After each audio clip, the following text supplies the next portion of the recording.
বেলাল রাদিয়াল্লাহু তাআলা আনহু আজান দিচ্ছেন, ওই বাচ্চাগুলো মুশরিক, তো ওরা আজানকে ব্যঙ্গ করতেছে, বিকৃতি করে ওরাও আজান দিচ্ছে। উদ্দেশ্য হচ্ছে আজানকে নিয়ে ঠাট্টা করা। উদ্দেশ্য কি? ঠাট্টা করা। ব্যাপারটা মনে কষ্ট পাওয়ার মতো ব্যাপার না? কিন্তু বিশ্বনবী ওইখানে দেখেন কি খুঁজলেন। বিশ্বনবী খেয়াল করলেন অমুসলিম কিশোরদের মধ্য থেকে একটা কিশোরের গলাটা বড় দরাজ গলা, কণ্ঠটা বড় সুন্দর।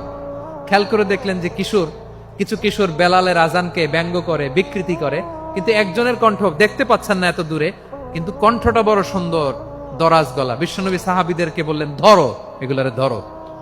সবগুলারে ধরে বিশ্বনবীর সামনে আনা হলো। ওরা হাঁটু গেড়ে বসলো। বিশ্বনবী বললেন, তোমাদের মধ্যে কে যেন ব্যঙ্গ করে আজান দিচ্ছিল, তার গলাটা বড় উঁচু, গলার বেসটা বড় মজবুত, মেলোডিয়াস, সুমধুর কণ্ঠ। কে? আবু মাহজুরা বলে, আমার বন্ধুরা সবাই আমার দিকে আঙ্গুল দেখায়, আমি পড়ে গেছি বিপদে। রাসূল সাল্লাল্লাহু আলাইহি ওয়াসাল্লাম বাকি অমুসলিম তরুণদেরকে ছেড়ে দিলেন, বললেন তোমরা যাও। এবার আবু মাহজুরারে পাইছে।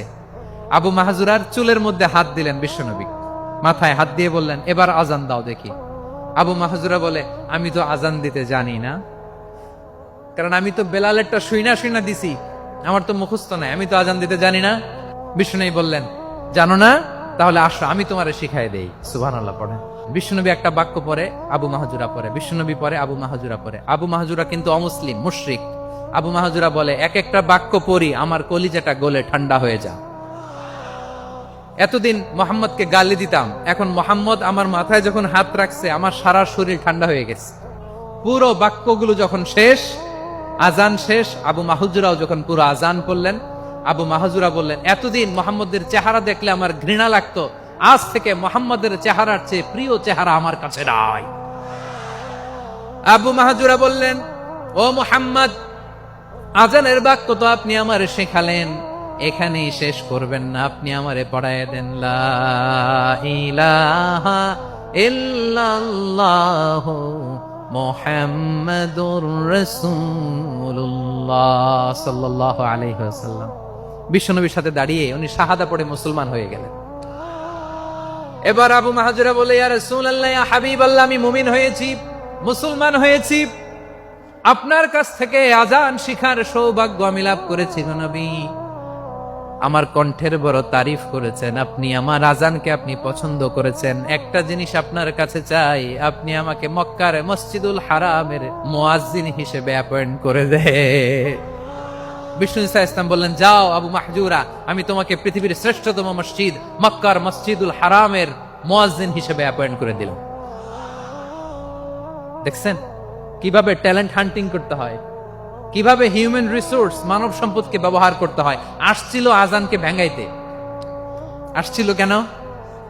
আজানকে ব্যঙ্গ করার জন্য, বিকৃত করার জন্য। আজানকে বিকৃত করতে যে ইসলামের সবচেয়ে শ্রেষ্ঠ মসজিদের মুয়াজ্জিন হয়ে গেল। পড়েন সুবহানাল্লাহ। হযরত আবু মাহজুরা রাদিয়াল্লাহু তাআলা আনহু ওনার এই সুললিত কণ্ঠ ব্যবহার করে মসজিদুল হারামে এত সুন্দর করে আল্লাহু আকবার বলে আজান দিতেন।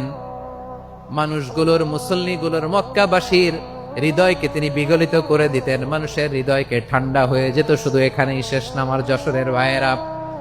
বিশ্বনবী যখন সাইয়েদনা আবু মাহজুরা রাদিয়াল্লাহু তাআলা আনহুকে আজান শিখাচ্ছিলেন, বলেন তো বিশ্বনবীর হাতটা কোথায় ছিল?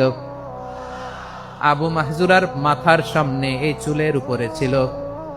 আবু মাহজুরা ওই স্মৃতিটাকে ধারণ করবার জন্য, ওই স্মৃতিকে বহন করার জন্য বিশ্বনবীর মোবারক হাত আবু মাহজুরার কপালের চুলের যেই জায়গায় লেগেছে, মৃত্যুর আগের দিন পর্যন্ত আবু মাহজুরা মাথার ওই চুলে কোনোদিন ছুরি আর কামার লাগায় নাই, সেখানে কেচি লাগায় নাই, চুলের মধ্যে খুর লাগায় নাই। আবু মাহজুরা ডান দিকের চুল কাটতো, বাম দিকের চুল কাটতো, পেছনের চুল কাটতো, সামনের চুল কাটতো না।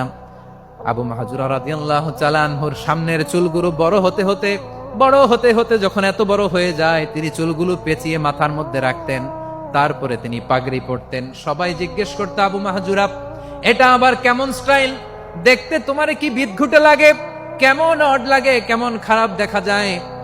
মক্কায় এমন কোন মানুষ তো দেখি নাই, ডানে চুল কাটে, বায়ে চুল কাটে, পেছনে চুল কাটে, সামনে কাটে না। ওরে আবু মাহজুরা, কেমন দেখা যায় তোমারে? তুমি সামনের চুল কাটো না কেন? আবু মাহাজুরা বলে, আমি হাঁটু গেড়ে পেয়ারা নবীর সামনে বসেছিলাম, আমার এই মাথার চুলের মধ্যে মুবারক হাত লাগিয়ে বিশ্বনবী নিজে আমাকে আজানের প্রতিটা বাক্য শিক্ষা দিয়েছেন।